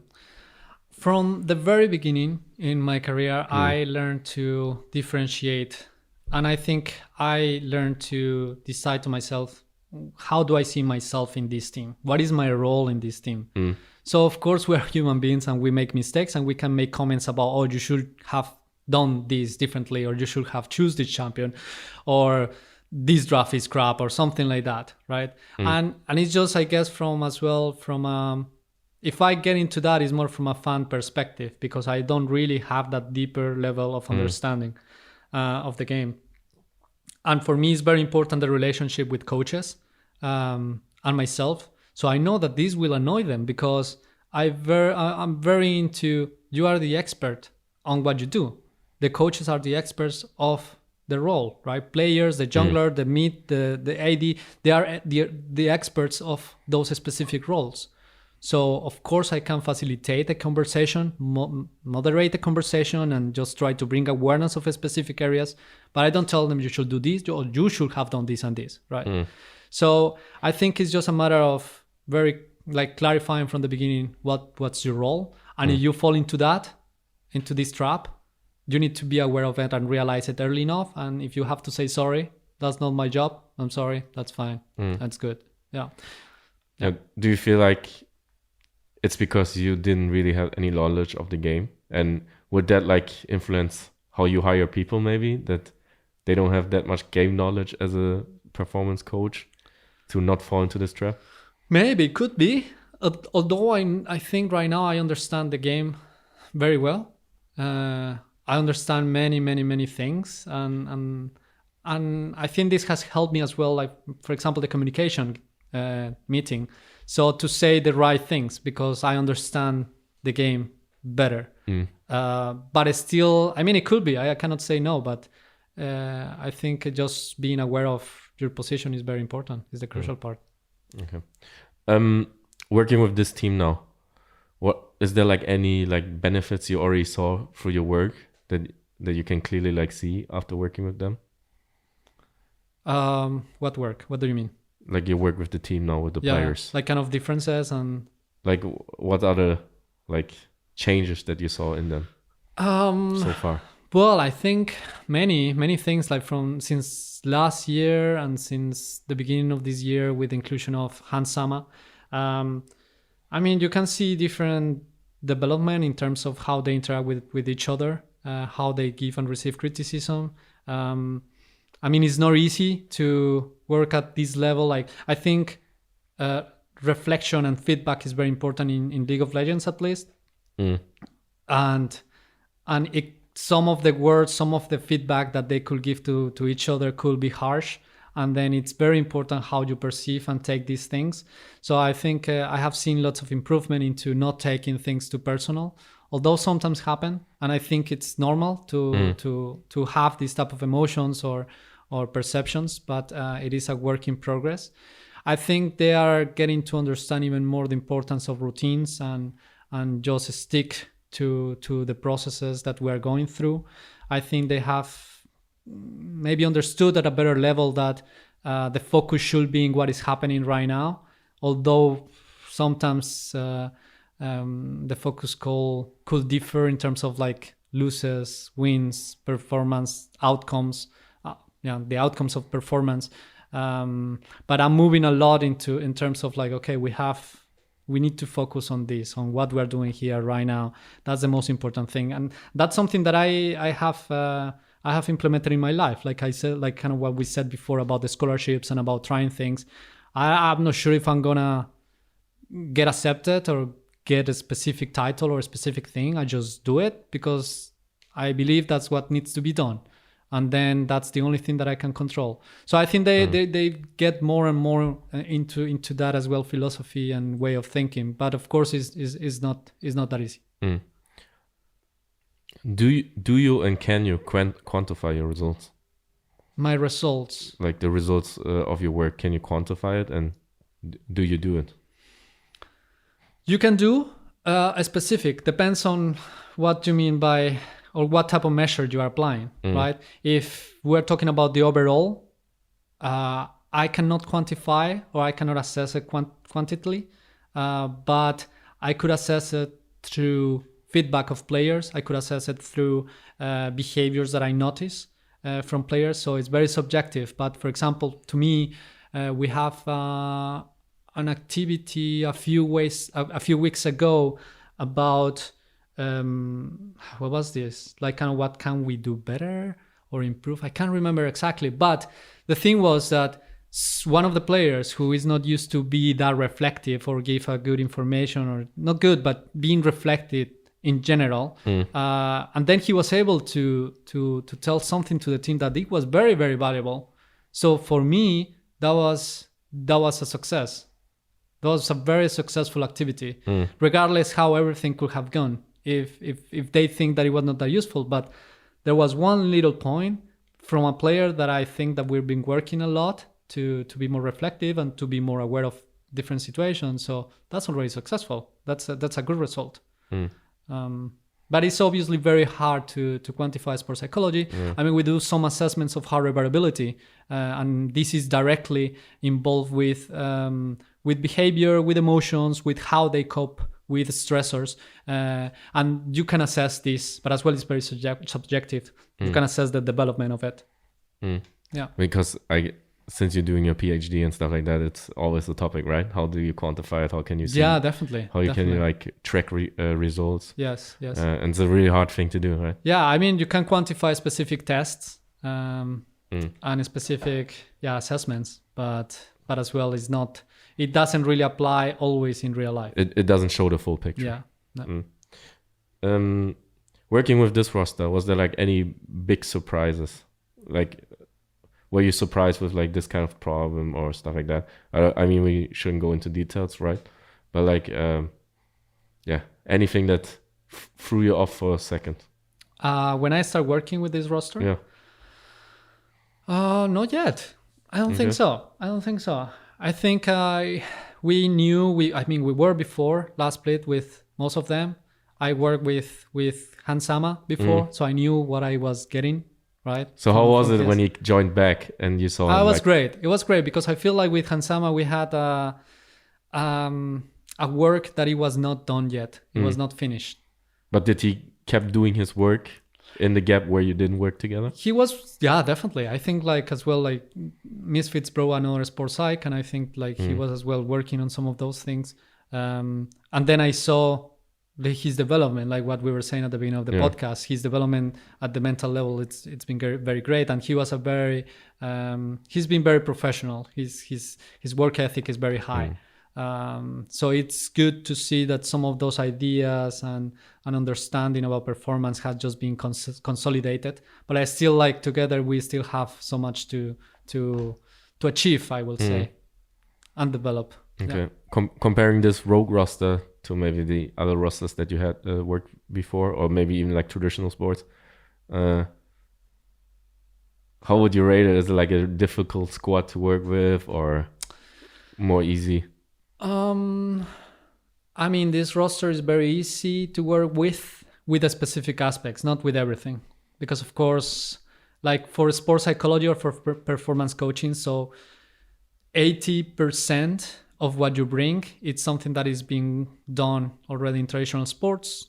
20%, it could be something that you could explore here in esports, and then the 10% is experimenting different things. And for this 10%, it could be like what is needed to achieve this 1% extra that maybe other teams won't be able to get.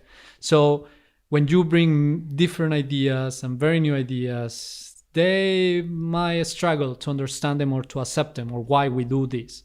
So I think with every roster, it's very hard to work in this 10%, and I think is one of the most important ones.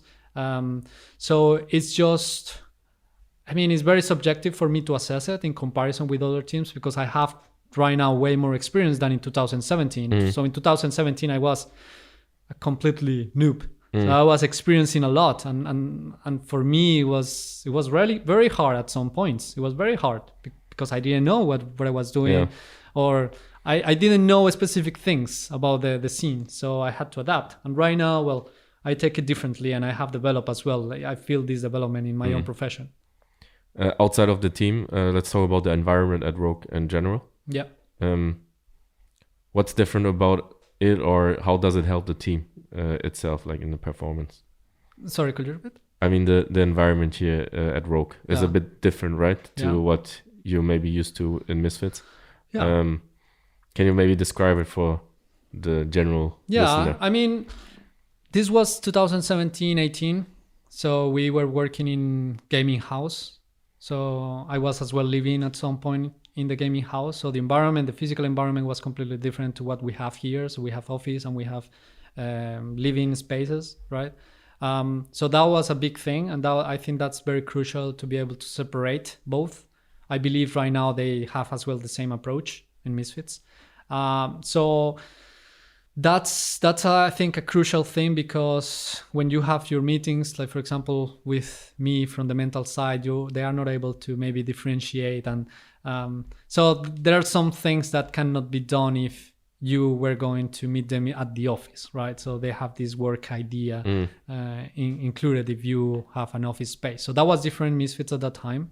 As well, I guess the coaching staff was as well very new in terms of working with a sports psychologist or with performance coaches.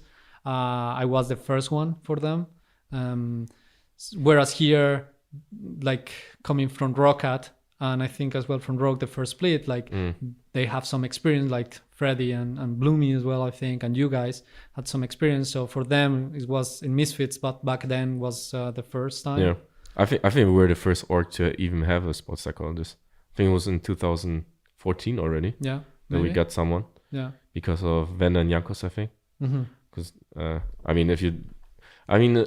actually a good indicator, I think, for the growth of the players are the interviews they did before and after. Yeah, I think like with Hans Dahmer, you can see a clear difference. Yeah, how he expressed himself nowadays compared to before. And Jankos was similar, right? Yeah, like Jankos is a complete different person now compared to what he used to be. I mean, I guess as well they get some experience in interviews and stuff like that, so it's very subjective. The actual impact was the sports psych or performance coach. But definitely, I mean, we tried it out. Put some things, we tried it out back in the days, and I think it helped those two quite a lot. In their development, because there were some issues. I don't know, I can't remember. Maybe like consistency and stuff like that. and we kind of fixed it. And then I mean, that's the thing playoffs. as well with performance coaching, or my approach at least. I don't like to be a band-aid. It's like this kind of honeymoon phase, stuff like that. Well, it's more like I work based on anticipating and building and developing instead of fixing issues. Of course, at some point you will need to fix things, but I think organizations are maybe getting a little bit more understanding that you are going there to develop and not to fix an issue. So I think that's kind of orgs are taking this approach a little bit more seriously. Going back to environment, so you only talked about the physical environment here. Yeah. How about like the work environment, like relationships, stuff like that? I think there's a big difference also, right? Yeah, definitely. I mean, like one of the things that I think I could have improved a lot in Misfits was the relationship with the coach, with Hussein, the Moose. Because as well, like we were both new about working together. Okay. Like what type of role I could have, right? And what type, how he could help me do my job a little bit better, and the same way the other way around. Sorry. So it was definitely just trying to find a way how to work together, I think, and how to work with the players. So how many meetings do we have at the team level, one-on-ones? How open they were into physical activity, nutrition, and all this stuff. And as well, it was new for them. And Misfits was a new organization by then as well. So they were just exploring many of the things. So they were not open at some point for some things, or maybe they were open, but it took time.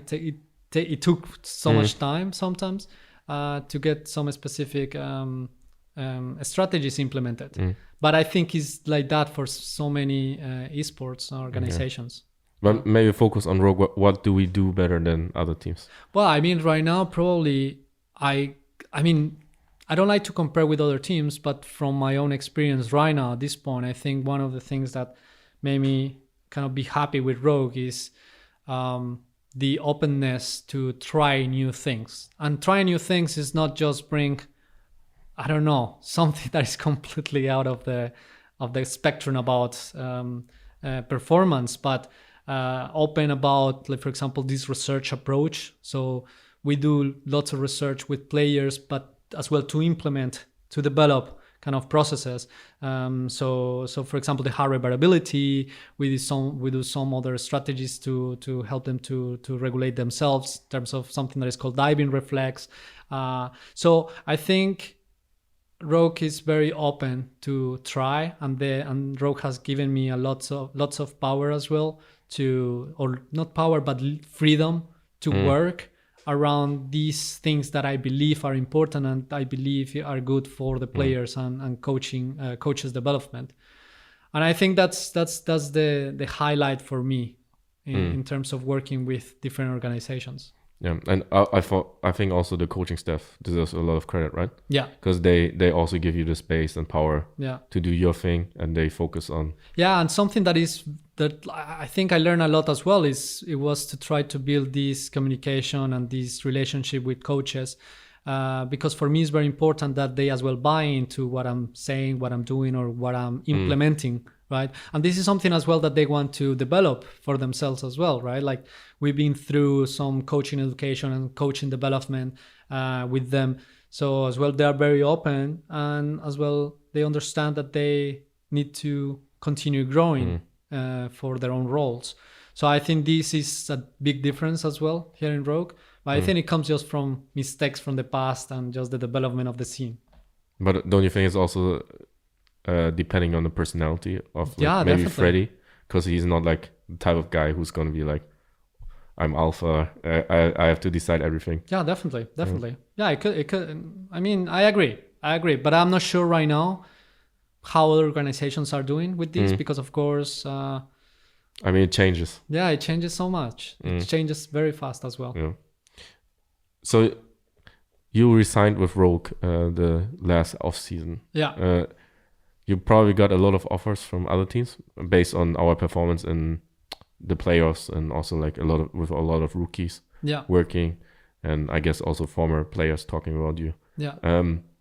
What ultimately made you decide to stay with Rogue? I like, so one of the things that I commit, or not commit, but one of the important things when I joined Rock in last year for summer split was that I want to have a space for long-term development. That was how everything started. I don't care about anything else, but I want to have a space where we can develop, because I understand some organizations want like immediate results, right? Sometimes happen, sometimes it doesn't, right?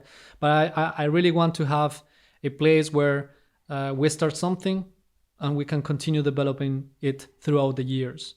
So always the first kind of connection, the first split with a team is the moment where you assess like how you are going to work with the players or with the coaching staff. So I was very happy about working with the coaching staff, the players, and the management, because just this one single reason, we want to develop, right? And I think that was the idea as well, to bring in the rookies. So we bring them to summer split, and then let's try to develop them and to give them the space to just continue growing. And I think that's one of the main reasons that made me, okay, yeah, I want to commit a little bit longer and just implement many of the ideas that I'm proposing as well. So it's like kind of the same, my say is a little bit highlighted and heard. Yeah, you're the expert of the field and have the power to exactly do it. I mean, yeah, of course, I'm very open to criticism. I'm very open to feedback and stuff like that, because I believe I don't know everything in my own field. But I believe I have a fairly good knowledge in terms of performance and development. Moving on, let's talk about like general players, not like our players or your old Misfits players. What are like the main problems that you see with, not like with professional players? What are like the areas where they always kind of lack some kind of like performance? Just in general. Like in general, yeah. I think just the lack of this path of development that it is in traditional sports. So they don't have the moment to, or the space to develop general life skills, general emotional intelligence, in terms of how to communicate, how where I am from my own emotions, and how this is transferred to my teammates. I think you experience lots of these things at the social and emotional level in these kind of grassroots spaces, right, that we don't have in esports. So I think this is a big problem, a big issue, because when you come to a team, you can realize that the players are at different levels in terms of understanding what you're doing with the team, right? What motivates you, what drives you. So I think this is one of the main challenges and kind of some of the issues as well, just probably at the planification level, or at the level of understanding how you develop, how you learn. Because we are used to, and right now in this generation, we're used to having immediate results. We want to have immediate feedback, right? You get immediate feedback if you are doing things wrong, right? But then sometimes players are not good enough to understand, maybe this is part of my learning curve, right? If you're trying new matchups, if there is a new patch, if there is a new team member in the team, well, you can experience different learning curves in your performance. But if you stick to, or if your perception about trying a new matchup and you've been failing about it, and then you don't understand, like, yeah, I am using more of my brain resources to try to see what can be done, and I haven't yet kind of implemented an automatic mechanism to play this champion or this matchup. So if you don't understand that there is a process behind that, and you fail too much, and then you stick to those very we call them ruminative thoughts, which means like kind of negative thoughts about your own performance, so you can just start being a little bit down and just self-doubting yourself and stuff like that.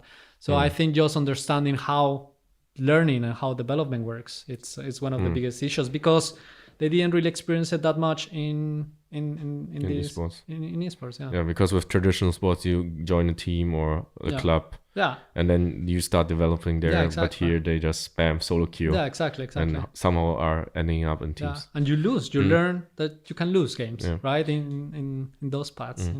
Yeah. Do you feel like, because our players have like this kind of traditional sports approach, right?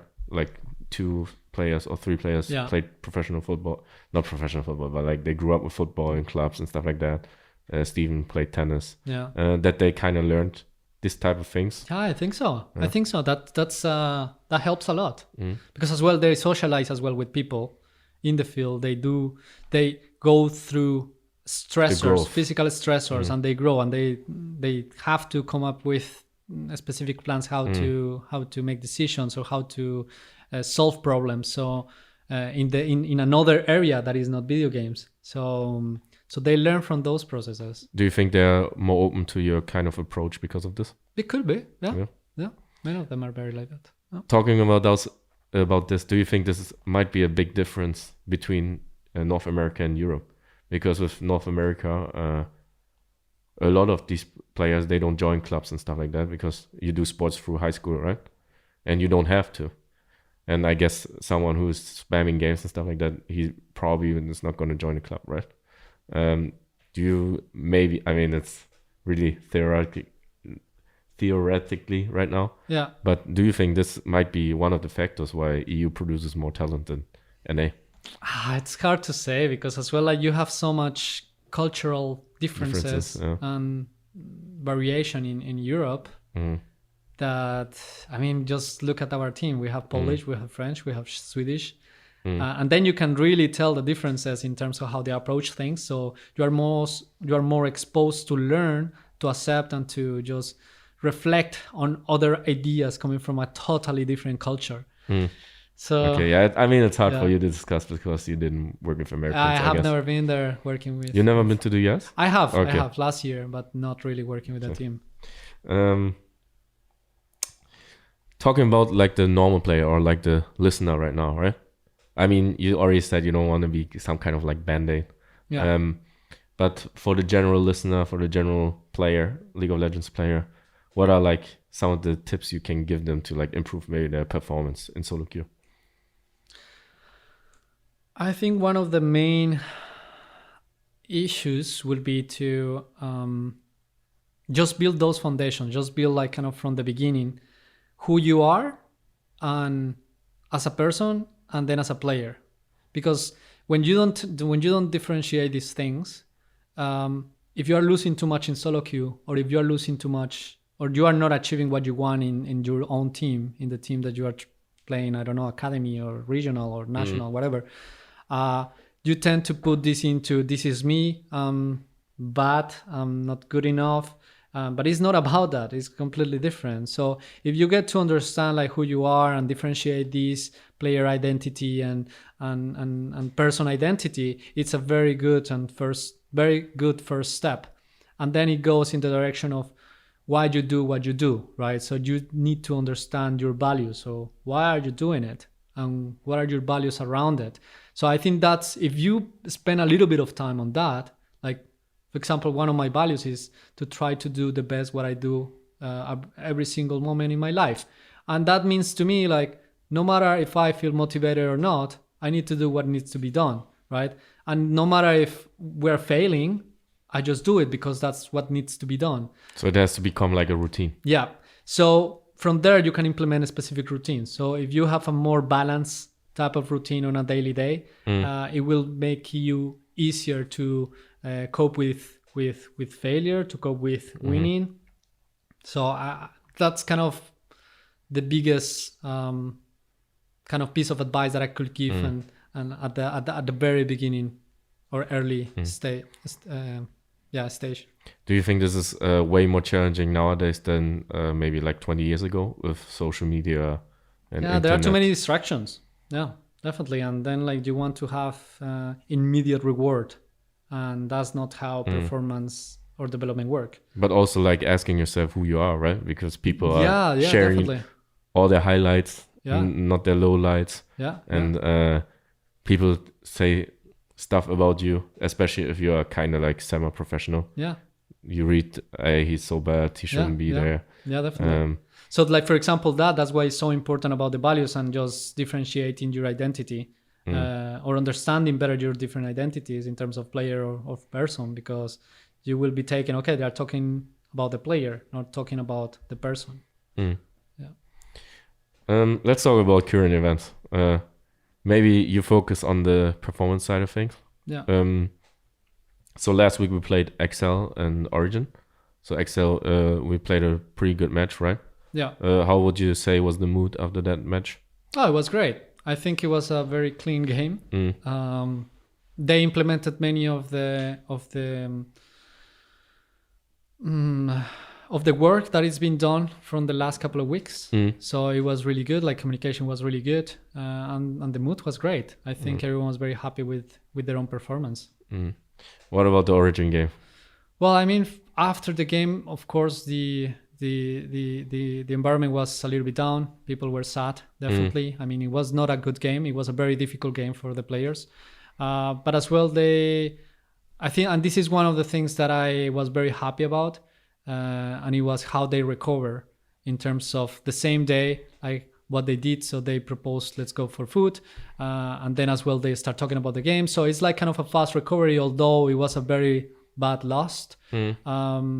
But they understand that, yeah, I mean, there are good days, there are bad days. There was a mistake or maybe something that it was not in our hands or in a controllable sense. So yeah, definitely losing sucks, right? But I think I was kind of calm during this loss, because that helps players, coaches to reflect on, like, well, there are some things that we need to work on, and then we might need to do different things in different situations. So it's more about how you perceive a loss or a win, rather than the loss itself or the win itself. As a performance coach, do you like see any indicators before matches that they might not perform to their fullest? I mean, you can sense things, right? You go by your intuition, and then you try to talk to the players, try to make ask or say the right words to try to define if everything is fine or not. But definitely you can tell when a player is down or might not perform well. But it's very subjective. It's not something, I mean, you can measure these things. You can go into heart variability, readiness, and cortisol measures for performance and stuff like that. But at this level, it's very subjective. So the Origin loss, do you think it motivated our players even more to train harder? I mean, maybe not train harder, but assessing what it's been done, right? I think we have a pretty good approach in terms of... Because, I mean, they already train quite hard, right? Yeah, exactly. They are trying their best since the beginning of the split. But then just help them to reflect, okay, maybe we should do something differently. Well, that's what I hope so as well, no? I'm not in their heads. But so far, I think that's been what it's been occurring during the week. Are you happy as a performance coach with the growth so far from like the beginning of the split to now? Yeah, definitely. I like that they are very into helping each other up, like, lifting each other up. Like, this is one of our values. But as well, helping each other in terms of if someone is not understanding a concept that the team wants to implement, they go and ask or give feedback. This is how you should do it. This is how you should do it. But most importantly as well is that they ask each other, what should I do? What do you think about this? So their egos are very kind of down. Like, they are very open to any feedback to try to improve. And then I feel like they like to be with each other. And this is a very important aspect. They want to be with each other. They want to hang out. Right? And I think that's a good development for tough times, for tough situations, which I believe they will come. This is not, they're not going to have a perfect season. No. I feel like they also like to hang out with like general staff here, right? Yeah, exactly. Because they sometimes come to me and say like, hey, can we go eat something? Yeah, exactly. And I think it's very important that they continue developing and they're maturing at the social skill level.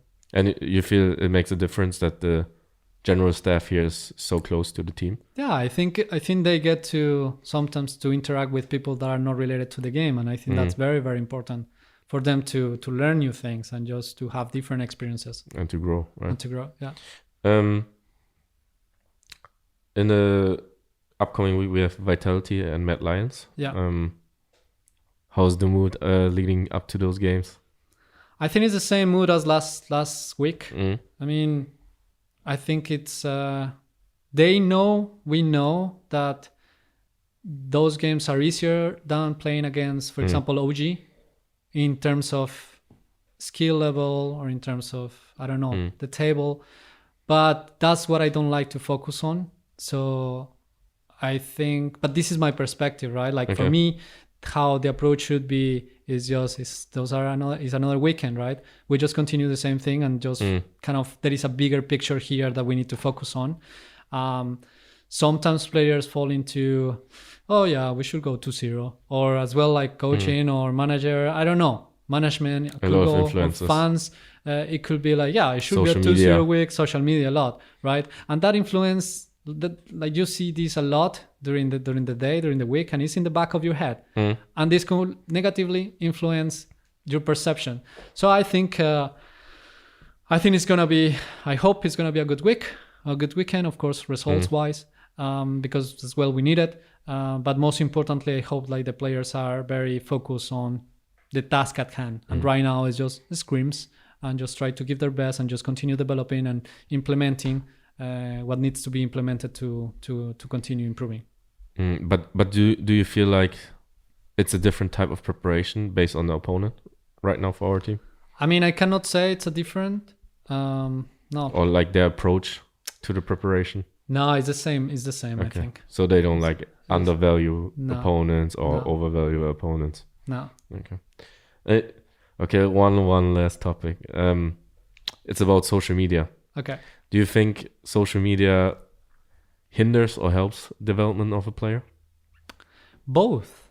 I think both, because it always depends on the perception that you take the feedback. Because if it is a good comment, if there are good comments from Reddit, like, oh, look at this play, like this guy played really good and he's insane, like, of course it's going to give you a boost, right? It's going to motivate you, like, yeah, I'm so good and it's good. So it brings some confidence,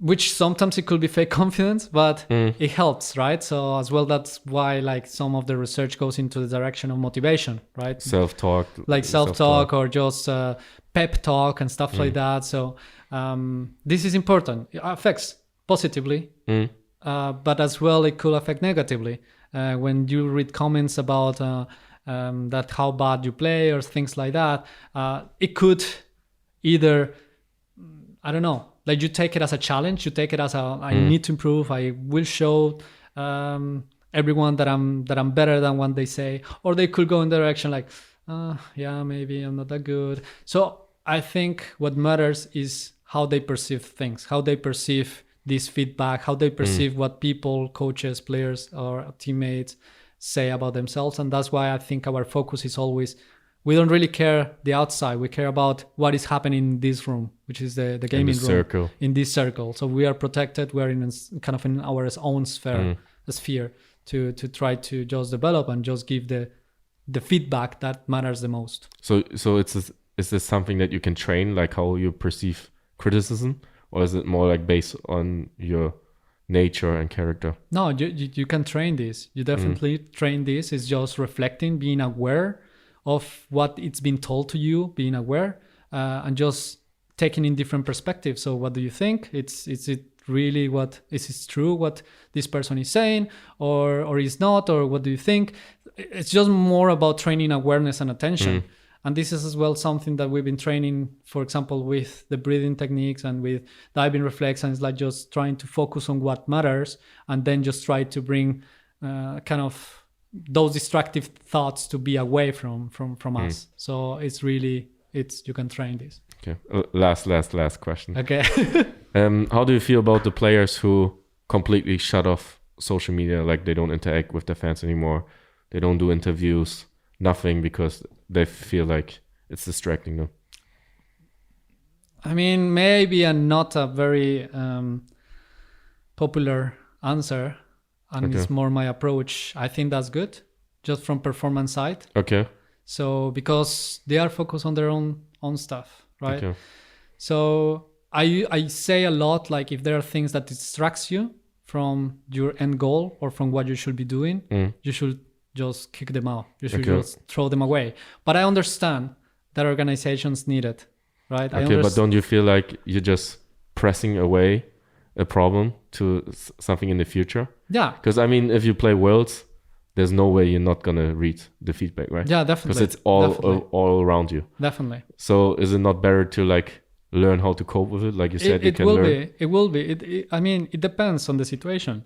But if it is a player that doesn't really care about it, doesn't really care about the external feedback, and you think, what I'm going to get out of it, so I just shut it down, that's fine. Okay. I think that's fine. Of course, if the person values feedback from fans or values being in the social kind of spot and needs to learn how to deal with it, I think it's a good challenge and a good situation for this player to train and to train how to perceive this. I think depends a lot. And I think that's why I like the individual approach. Like every individual is completely different. And the reasoning behind a behavior is completely different from player to player, coach to coach. Okay. So you just do it based on the... Yeah, definitely. Okay. Definitely. I mean, you need to ask yourself, what I'm going to get out of this. Like, I really want to be a role model. So I need to go get into interviews and just show everyone, this is me. So it's very dependent on the approach. Okay, but I feel like someone who shuts off complete social media, right? And you feel like he's just doing it because he just can't cope with the criticism, right? Definitely. But at one point, even if you don't want to see it or even like hear it, you will hear it on the big stage, right? Yeah, definitely. So isn't it better for you as a performance coach to say like, okay, we should train on this right now, instead of like, okay, you can shut off everything, but if it's like a big game, you can't perform because all these influences are coming in and you don't know how to cope with it. It depends as well on the level, because if this is going to be your main focus of training, it makes no sense, because you need to be training other things. Your focus should be somewhere else. But if you really are getting if you are an amateur level and then you are getting too anxious or you are getting too absorbed by it, so definitely you need to give a little bit of space how to cope with this, how to train for interviews. And as well, I encourage my players to go to interviews, because that's a way how they train to communicate and to give their thoughts, and it's very important. So I encourage, especially for interviews and stuff like that. For social media, there will be a run of social media, but if you shut it down, it's shut down, right? But I agree with you, like at some point they need to face it, but it shouldn't be like kind of the main focus of attention if there are more important things to focus on. Of course. I mean, you have to get there somehow, Yeah. Thanks, Ismael. Thank you, Tien. I think you need to go watch some scrims. Yes, I think it's a little bit late. Yes, but it's fine with you since you're not a player. But yeah, thanks a lot for the insights. Was really interesting. And yeah, thanks for everyone that's listening. Do you want to shout out anybody or say anything? Last words? Shout out to Rogue organization, to the players, coaches. No, thank you so much. I think it's very interesting to talk about these areas of performance that not too many people know how they work, and they are very complex at the same time. But I think it will help a lot to people to understand what can be developed in esports at the professional or performance level. Yeah. Thanks. Thank you. So thanks, listeners, and see you next week or hear you next week. Bye. See ya.